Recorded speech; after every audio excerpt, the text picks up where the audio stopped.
Tem muita gente que não sabe fazer a vontade de Deus porque não conhece Deus.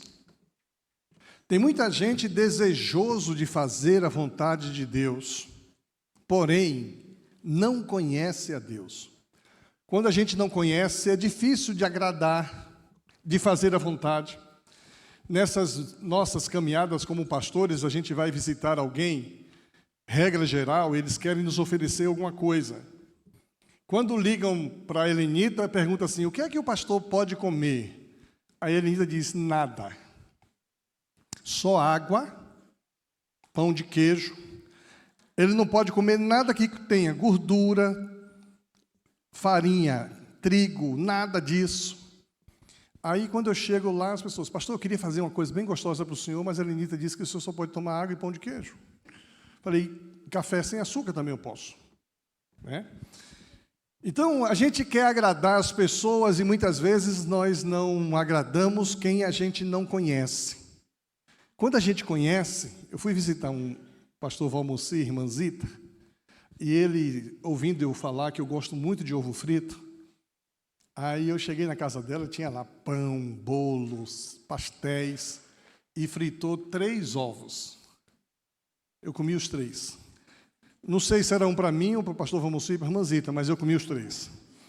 Então, uma das coisas que eu gosto é ovo frito com um salzinho do Himalaia.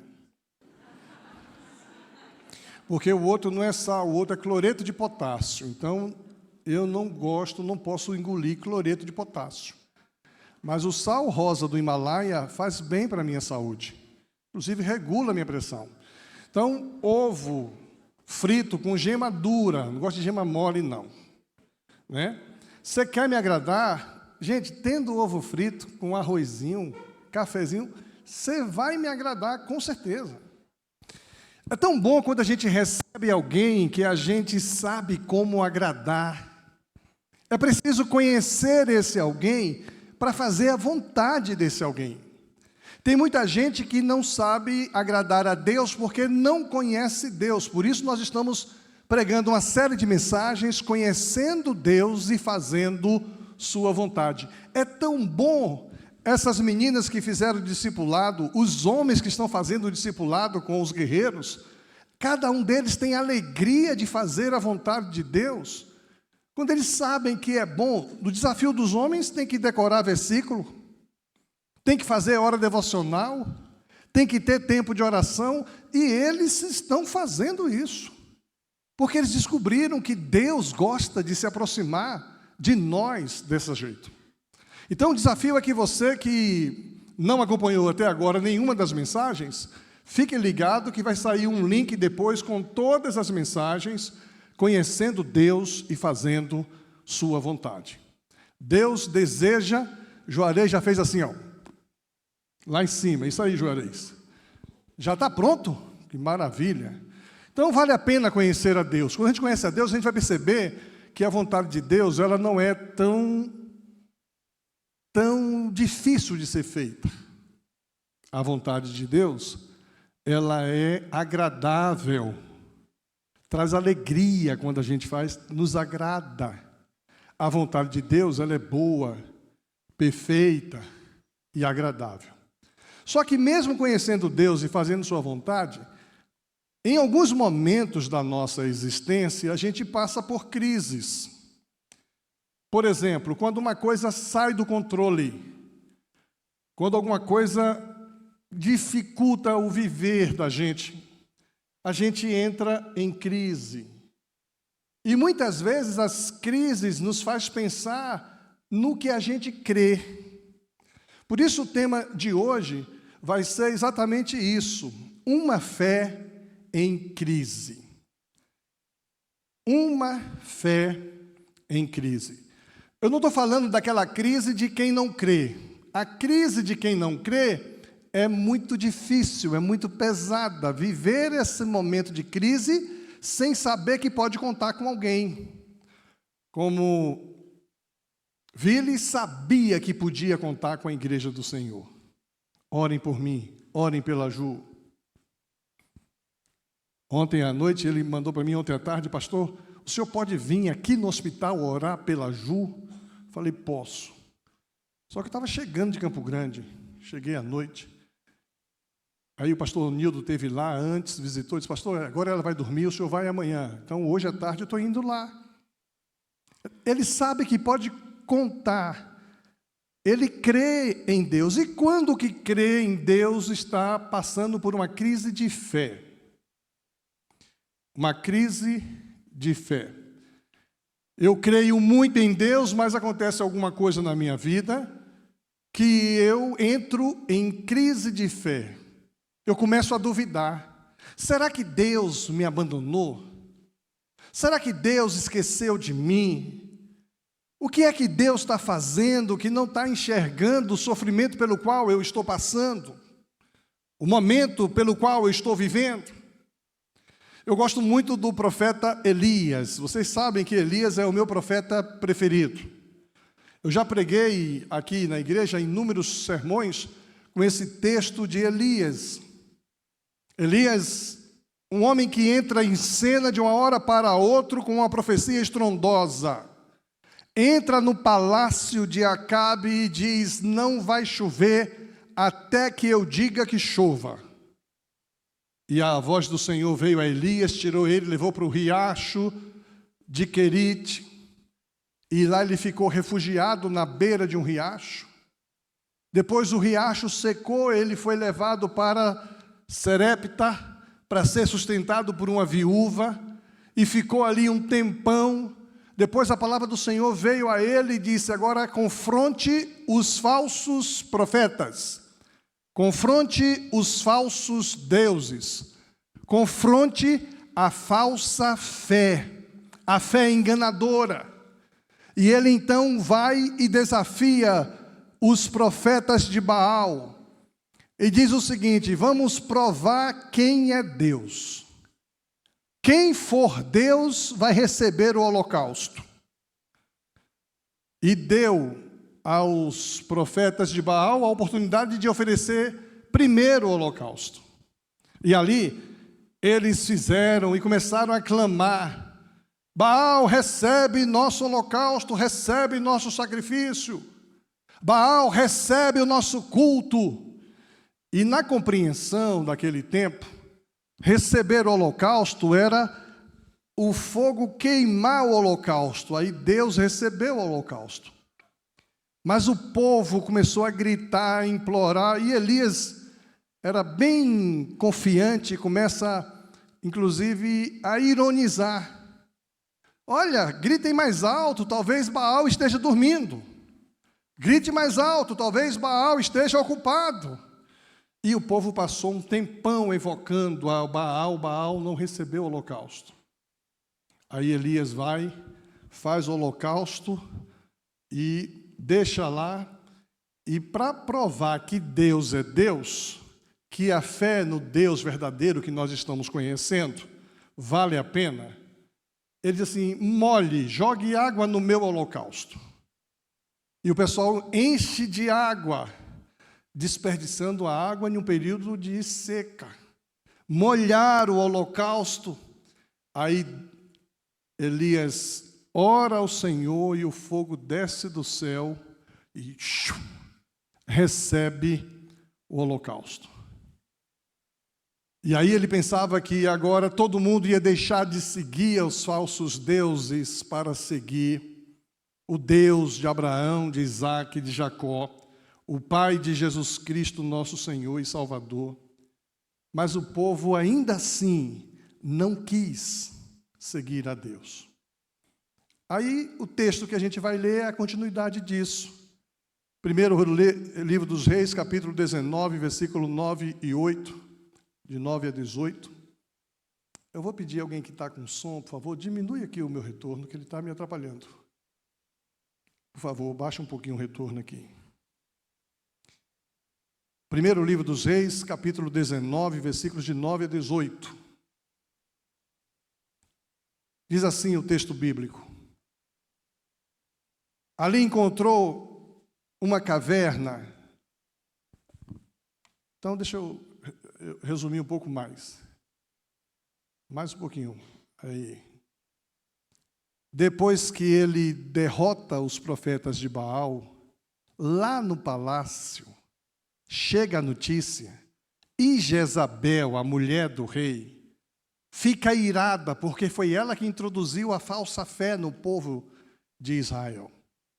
E manda o exército perseguir Elias para matar Elias. E essa notícia chega ao ouvido de Elias. Aí o texto que a gente vai ler. Ali encontrou, aí Elias foge de Jezabel com medo da morte. Ele entra em uma crise de fé. A crise de fé de Elias é o que nós vamos ver agora. Ali encontrou uma caverna onde passou a noite. Então o Senhor lhe disse: o que você faz aqui, Elias? Ele respondeu: tenho servido com zelo ao Senhor, o Deus dos exércitos. Contudo, os israelitas quebraram a aliança contigo, derrubaram teus altares e mataram todos os teus profetas. Sou o único que restou, e agora também procuram me matar. Saia e ponha-se diante de mim no monte, disse o Senhor. E enquanto Elias estava ali, o Senhor passou e um forte vendaval atingiu o monte. Era tão intenso que as pedras se soltavam do monte diante do Senhor, mas o Senhor não estava no vento. Depois do vento houve um terremoto, mas o Senhor não estava no terremoto. Depois do terremoto houve fogo, mas o Senhor não estava no fogo. E depois do fogo veio um suave sussurro. Quando Elias o ouviu, cobriu o rosto com a capa, saiu e ficou na entrada da caverna. E uma voz disse: o que você faz aqui, Elias? Ele respondeu outra vez: tenho servido com zelo ao Senhor, o Deus dos exércitos. Contudo, os israelitas quebraram a aliança contigo, derrubaram teus altares e mataram todos os teus profetas. Eu sou o único que restou, e agora também procuram me matar. Então o Senhor lhe disse: volte pelo caminho por onde veio e vá para o deserto de Damasco. Quando chegar lá, unja Azael para ser rei da Síria, depois unja também Jeú, neto de Nissi, para ser rei de Israel, e unja Eliseu, filho de Safate, da cidade de Abel-Meolá, para substituir você como meu profeta. Quem escapar da espada de Azael será morto por Jeú, e quem escapar da espada de Jeú será morto por Eliseu. No entanto, preservarei 7.000 de Israel, que nunca se prostraram diante de Baal, nem o beijaram. Uma fé em crise. Depois de um momento de vitória, ele entra em uma depressão. Os teólogos dizem que essa é uma manifestação de depressão na Bíblia. Elias entra em uma depressão e foge de uma mulher, esconde-se em uma caverna.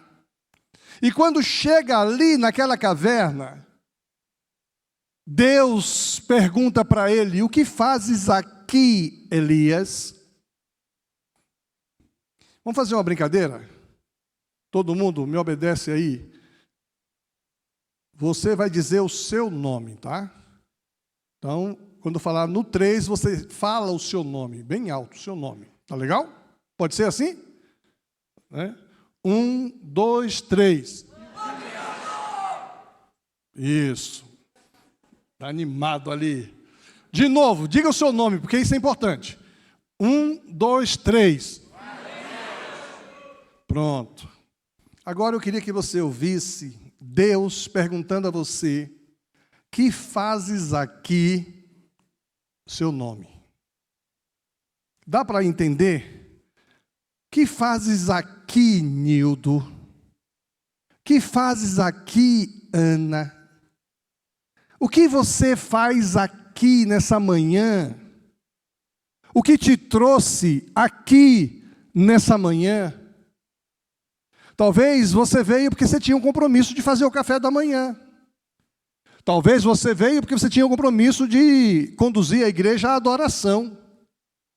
Talvez você veio porque você tinha um compromisso de dar aula e frequentar a sua classe.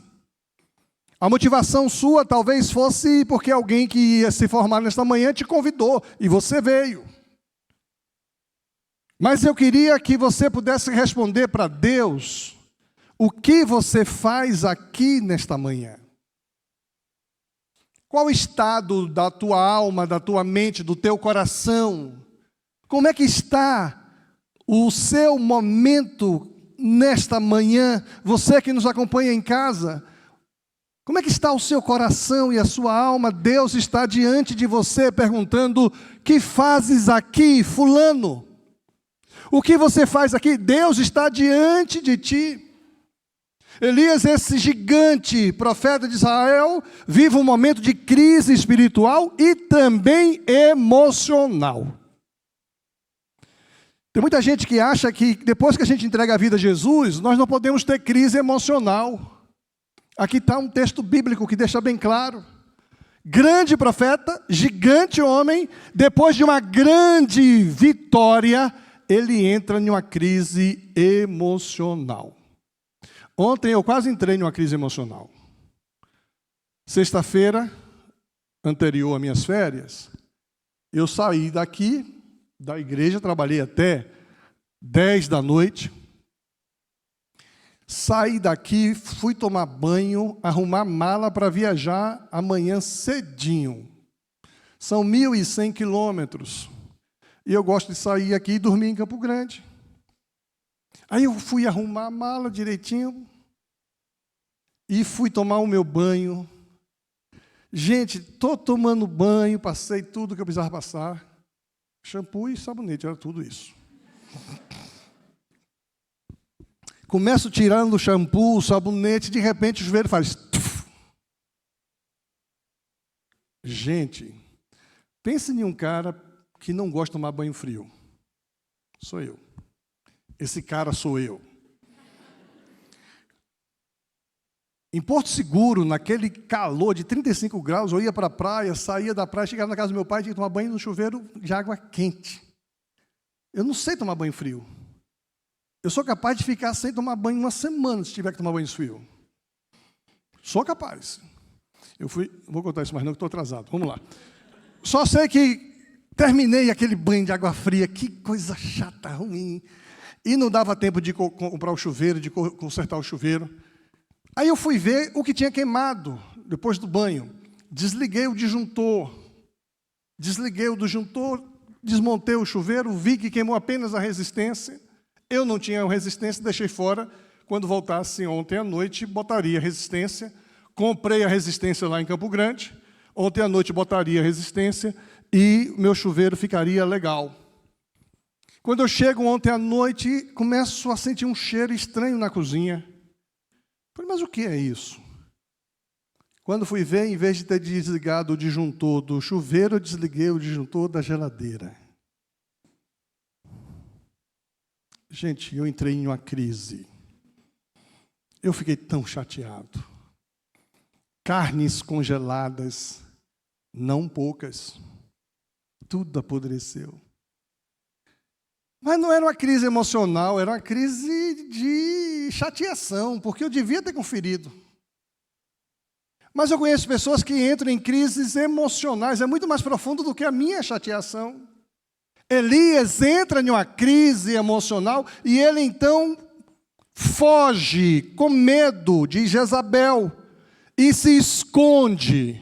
Muitas vezes nós queremos nos esconder de Deus e muitas vezes nós estamos até na casa de Deus, escondido dele. Uma vez pregamos aqui um sermão, perdido na casa de Deus. Tem gente que se esconde, quando começa a ler a palavra, ele se desconecta e começa a ocupar sua mente com outra coisa, e não ouve Deus falar. Tem gente que não quer ouvir o que Deus tem a dizer, e aí não consegue fazer a vontade de Deus. Por isso, nessa manhã, eu queria que você pudesse pensar comigo como conhecer a Deus de maneira mais profunda e fazer a sua vontade, mesmo em tempos de crise de fé. Como conhecer a Deus de maneira mais profunda e fazer a sua vontade, mesmo em tempos de crise de fé. Eu não creio. Eu estou em crise, mas não creio que Deus me abandonou. Não creio que Deus está olhando para mim, porque as coisas não estão mudando. E eu queria então, com base nesse texto, fazer 3 destaques. Primeiro, a crise de fé pode ser o meio pelo qual conheceremos a Deus mais profundamente. E quase sempre, nós, quando enfrentamos uma crise de fé, conhecemos Deus mais profundamente. Eu já tive crise de fé e conheci a Deus muito mais profundamente. Deus se revela a nós, Deus se mostra a nós. Elias, numa crise de fé, se isola e teme. E olha, o medo neutraliza a fé. Isolamento e medo dominou o coração de Elias. Elias se sente sozinho, com medo, acreditando que está sendo perseguido. Perseguido. Ele não estava sendo perseguido por ninguém, mas a notícia chegou. E ele então se sente isolado, sozinho, e ele chega para Deus e diz: Senhor, tenho sido zelado pelo Senhor, e agora querem me matar. Eu quase, sempre que vejo um pastor isolado, eu digo: pastor em perigo. Pastor isolado é pastor em perigo. Por isso que nós, pastores, temos que estarmos juntos. Quando nós nos isolamos, tem alguma coisa errada. E é só uma questão de tempo para a gente descobrir: ou o indivíduo está em depressão, ou está em uma enfermidade profunda, ou está em pecado, ou está em crise de fé. Elias trazia consigo um sentimento de derrota.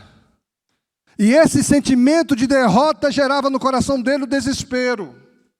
Apesar das grandes obras que realizou, Elias sente que o seu esforço foi em vão. Os filhos de Israel deixaram a tua... Interessante esse texto bíblico. Os filhos de Israel não são os filhos de Elias, são os filhos de Deus. E quando a gente está em momento de sentimento de derrota e desespero, a gente sempre culpa os outros. Fulano não fez isso, fulano deixou de fazer aquilo, eu esperava tanto que Beltrano fizesse isso. Esse sentimento de desespero, de derrota, toma o coração de Elias. Os filhos de Israel deixaram a tua aliança, derrubaram os teus altares, mataram os teus profetas à espada, e eu fiquei só, e procuram agora tirar-me a vida. Interessante que a gente, quando não está bem, a gente não olha para dentro de nós com responsabilidade para reconhecer aonde é que eu estou errando. Aonde é que eu estou falhando? O que foi que eu fiz para que você me trate assim? Já dizia a frase do poeta. E a gente geralmente olha para fora de nós, não, porque fulano, porque Beltrano, porque todo mundo, é todo mundo.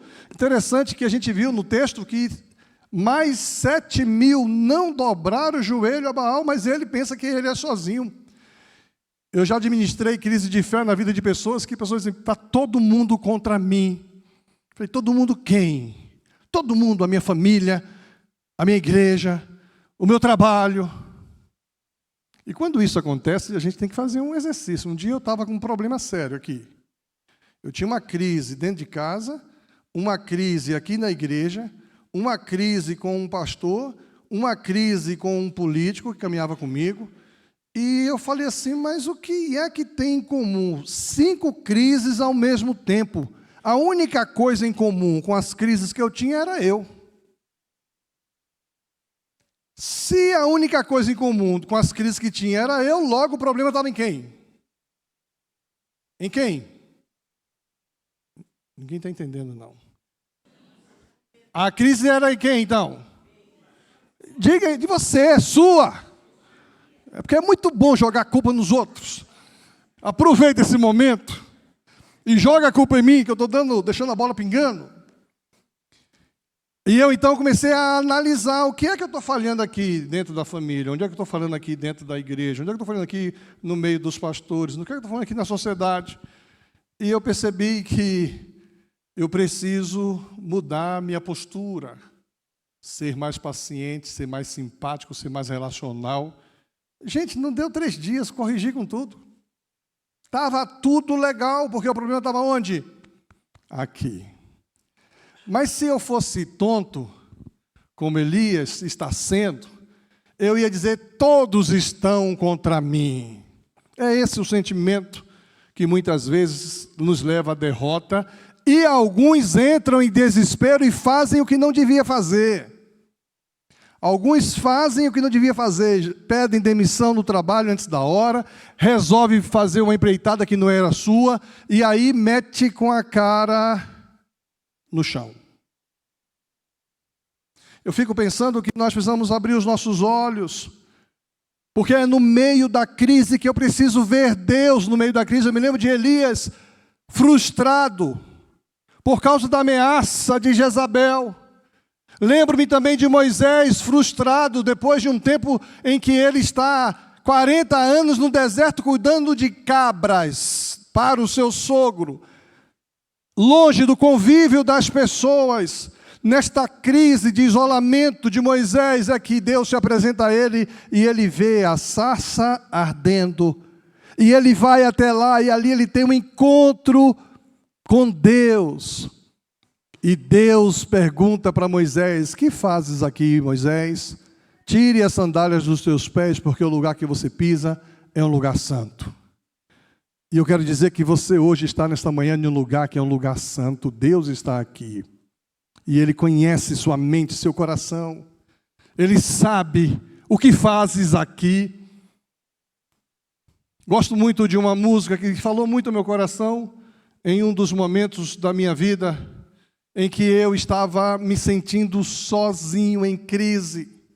Deus se mostrou a mim através de uma música. Por quê? Porque crise de fé pode proporcionar um encontro com Deus em lugares que a gente nunca imagina.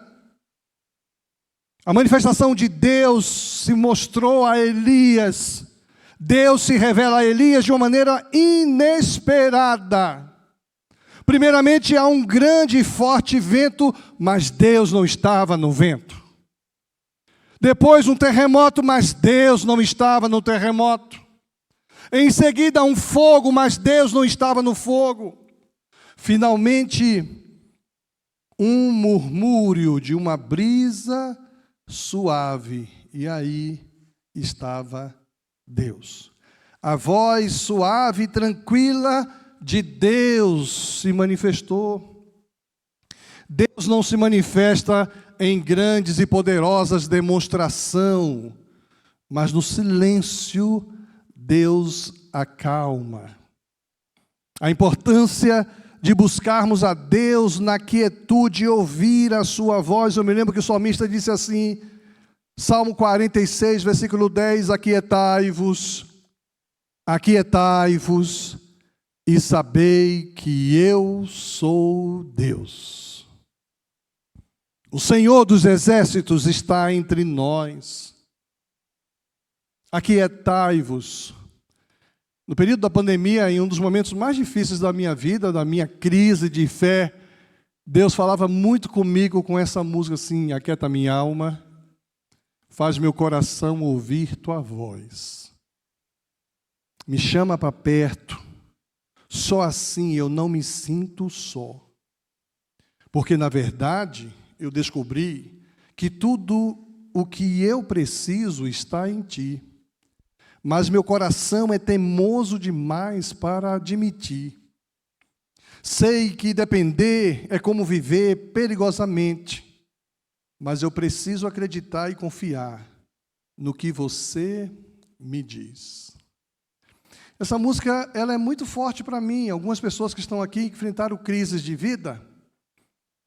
E eu me lembro que eu mandava essa música. Não tinha palavras. Eu me lembro quando uma família muito bonita hoje aqui na igreja, mas acabou o namoro. E eu soube que acabou o namoro e eu mandei essa música para a pessoa. Aquieta minha alma, faz meu coração ouvir tua voz. E às vezes as muitas vozes na nossa mente, no nosso coração, impedem de ouvirmos Deus. Por isso, silêncio.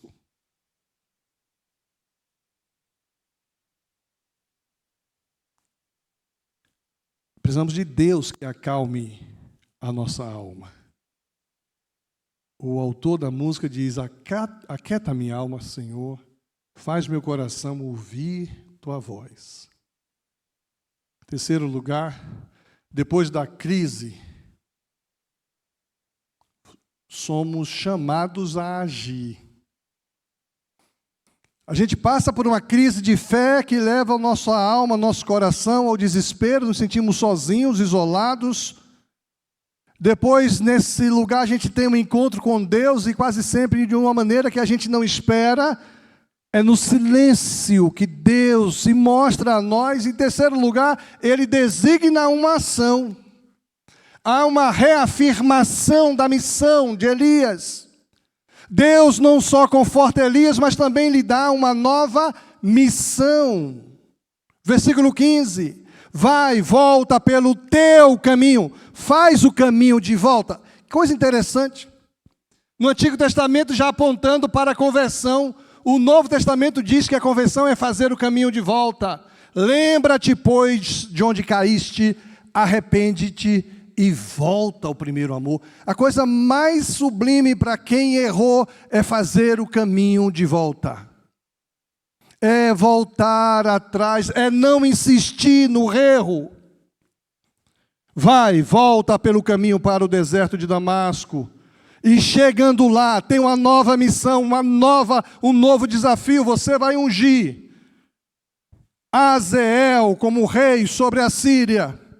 E Deus vai usar Azeel, o rei da Síria, para fazer justiça em Israel. Deus vai usar o inesperado para fazer justiça. Esse propósito e direção de Deus, Deus oferece a Elias um senso renovado de propósito, de direção, mostrando que ainda há um trabalho a ser feito. Igual aquela experiência de Moisés, quando chegou lá no monte, Deus disse: olha, vai libertar o meu povo, deixe as cabras do seu sogro com ele, e você vai viver a missão que eu tenho para você. Eu quero aplicar essa palavra. Primeira coisa que eu e você somos desafiados nesta manhã é reconhecer nossa crise. Identificar os momentos de crise em nossa própria fé. Você acredita em Deus, mas não acredita em Deus como Deus quer que você acredite.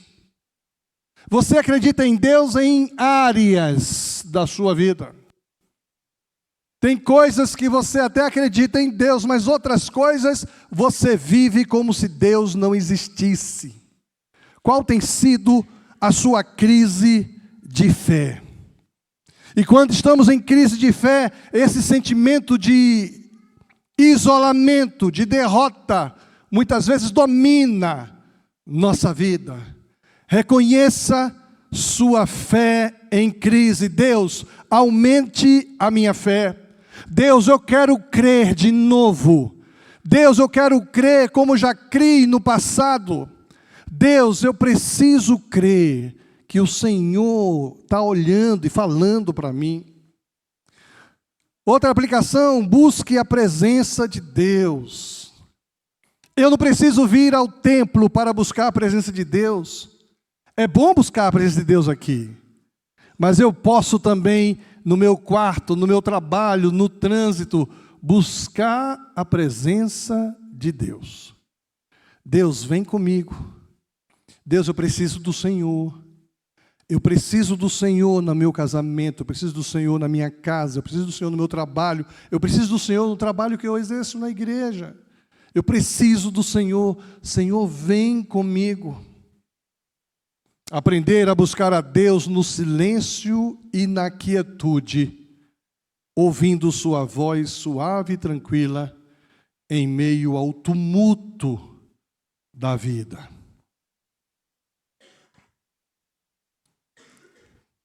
Terceira aplicação, responda ao chamado de Deus. Que fazes aqui, fulano? Deus está diante de você e Ele te chama. Ele ressignifica a missão, a vocação. E você está aqui porque nós temos orado para que você venha para esse lugar. 10:02, nós temos orado para que Deus mande obreiros para a sua seara e você está aqui. Deus tem missão para você. Deus nos chama a sair da nossa caverna. A equipe do louvor pode subir. Deus nos chama para sairmos de nossa caverna. Deus nos dá uma nova direção de propósito, mesmo quando nós nos sentimos desanimados. Eu concluo dizendo que você precisa confiar mais em Deus. Confiar nos momentos bons, nos momentos difíceis.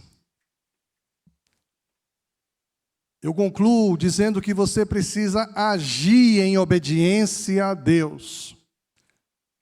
A Bíblia diz assim: se hoje ouvirdes a minha voz, não endureçais o vosso coração. Eu concluo dizendo que a sua esperança e renovação precisa estar em Deus. Eu queria que você ficasse em pé.